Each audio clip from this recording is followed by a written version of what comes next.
নমস্কার, আমি doctor Tanuka Dasgupta. Welcome to health insight.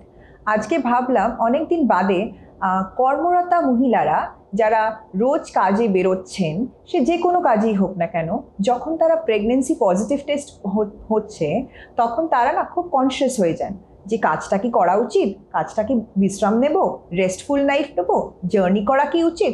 এ ধরনের অনেক এবং অসংখ্য প্রশ্ন তার পার্টনারের পুরো ফ্যামিলির থাকে। তাই ভাবলাম আজকে আমরা কিছু বেসিক ডিসকাশন করে নিই। এবং আজকালকার দিনে তো বয়সটাও অনেক সময় 35-40 এইসব বয়সেও প্রেগনেন্সি হয়। তাই এই ধরনের তথাকথিতভাবে বেশি বয়সে যে প্রেগনেন্সি হয় সেটা নিয়েও অনেক মানুষের প্রচুর প্রশ্ন থাকে। তো আমার মনে হলো একভাবে ভিডিও করে যদি আমরা সবাইকে এই ডিসকাশনটার মধ্যে ইনভলভ করে নিতে পারি, তাহলে হয়তো কিছু সমস্যা বা কিছু কোয়েশ্চেন আমরা আনসার করতে পারবো। যেমন হচ্ছে, এই দেখুন একটা ছবি দেখিয়েছি, ফার্স্ট ট্রাইমেস্টার, মানে পুরো প্রেগনেন্সিটা তো 40 উইকসের, মানে 40 সপ্তাহে। প্রথম 12 সপ্তাহটাকে আমরা ফার্স্ট ট্রাইমেস্টার বলি। যখন হচ্ছে ছোট্ট একটি ভ্রূণ থেকে, দেখুন একটি ছোট্ট স্যাক থেকে ধীরে ধীরে ভ্রূণ থেকে তৈরি হতে হতে হতে একটি বাচ্চার স্ট্রাকচার তৈরি হয়। তার মানে হচ্ছে এটি হচ্ছে ট্রান্সফরমেশনের সময়। ফার্স্ট ট্রাইমেস্টারটা আমরা সবাইকে বলি সাবধানে থাকবেন। হোয়াট ডু ইউ মিন মানে সাবধানে থাকবেন? দেখা গেছে প্রতি 5 কাপলের মধ্যে একটি কাপল যে কোনো কারণেই হোক মিসক্যারেজ হয়। সেই জন্যই আমরা বলি সাবধানে থাকবেন। তার মানে এই নয় যে একটি যে কর্মরতা মহিলা সঙ্গে সঙ্গে কাজ ছেড়ে দেবেন। সে অবশ্যই কাজ করবেন, তার কাজের সময় সে কনসিয়াস থাকবেন। যেমন কেউ যদি ডেস্ক জব করে, অনেকক্ষণ ধরে ডেস্কে বা কম্পিউটারে বসে কাজ করেন, তাকে আমরা বলি প্রতি আধ ঘন্টা অন্তর উঠে একবার হেঁটে চলে নেবেন, স্ট্রেচিং করে নেবেন। মানে হাতে প্রত্যেকটি জয়েন্ট, চোখ, নেক এগুলোকে ধীরে ধীরে স্ট্রেচ করে নেবেন। তাতে যেটা হয়, সারা দিনের পরে সে যখন বাড়ি যাচ্ছে, তার যে প্রচণ্ডভাবে একটা উইকনেস থাকে, সেই উইকনেসটা অনেকটা কম হয়। চোখের থেকে যে মাথা ব্যথা করে, তার তখন মনে হয় না যে প্রেগনেন্সির জন্য মাথা ব্যথা হচ্ছে। কিন্তু এগুলোকে আমরা ম্যানেজ করতে পারি। কতটা ম্যানেজ আমরা মানসিকভাবে করতে চাই তার উপরে। আচ্ছা, খাওয়া দাওয়া নিয়ে অনেকের অনেক প্রশ্ন থাকে। ফল খাবেন কিনা, শাকসবজি, প্রোটিন, এই সমস্ত নিয়ে প্রচুর প্রশ্ন থাকে। খাওয়ার সময় আমরা বলি খাওয়া দাওয়া ভীষণ সিম্পল, যেমন আমরা রোজকার দিনে খাবার দাবার খাই, যেটা আমরা বলি স্মল ফ্রিকুয়েন্ট মিলস।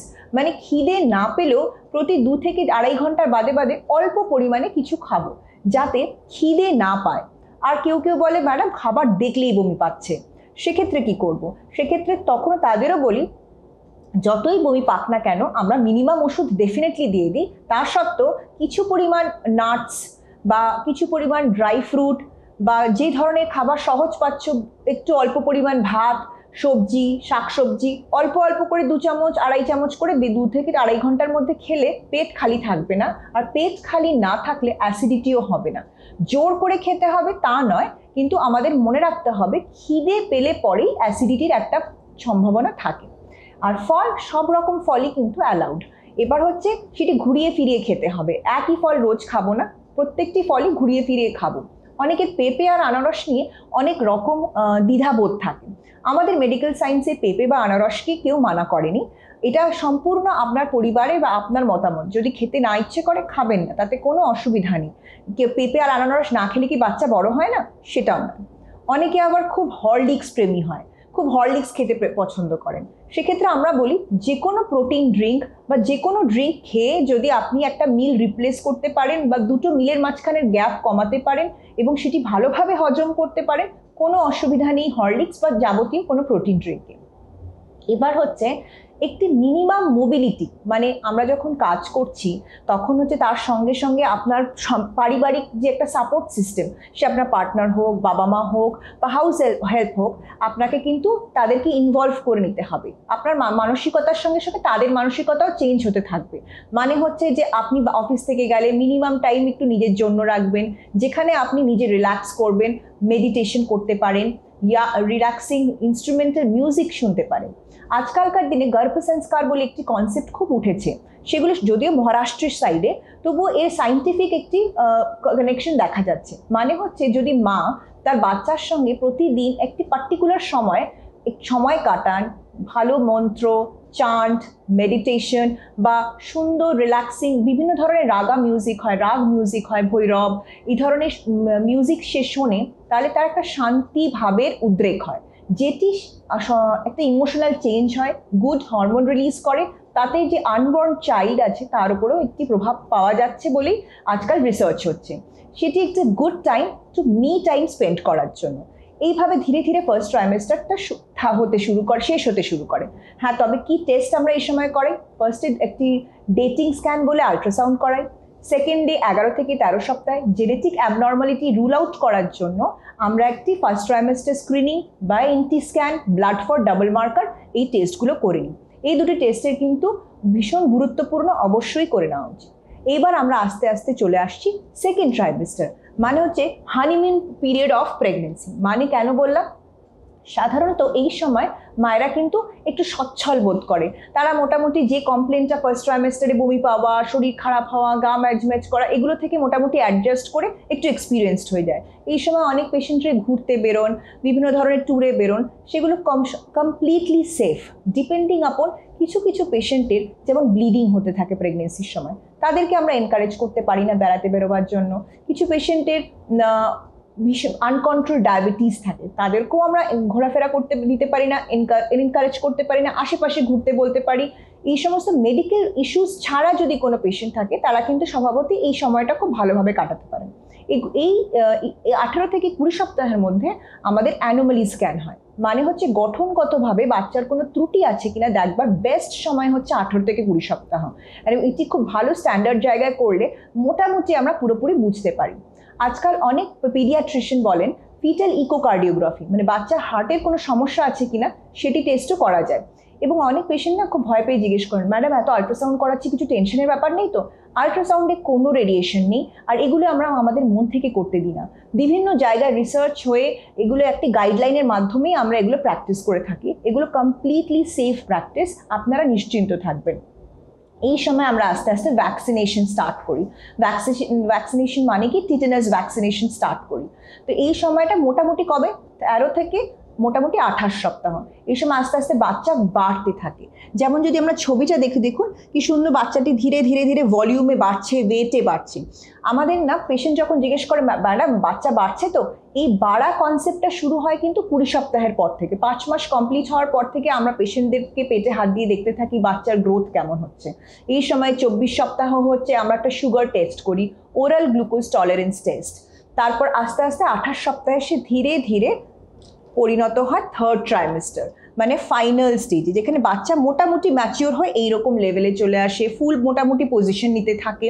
এই ধরনের স্টেজে আমরা থার্ড ট্রাইমেস্টার বলি 28 উইকস অনওয়ার্ডস। এই সময় কি হয়, যেহেতু পেটটা বেশ বড় হয়ে যায়, পেশেন্টদের কাজকর্মে কষ্ট হয়। তারা প্রায়ই বলে, ম্যাডাম সিঁড়ি চড়তে চড়তে না খুব কষ্ট হচ্ছে।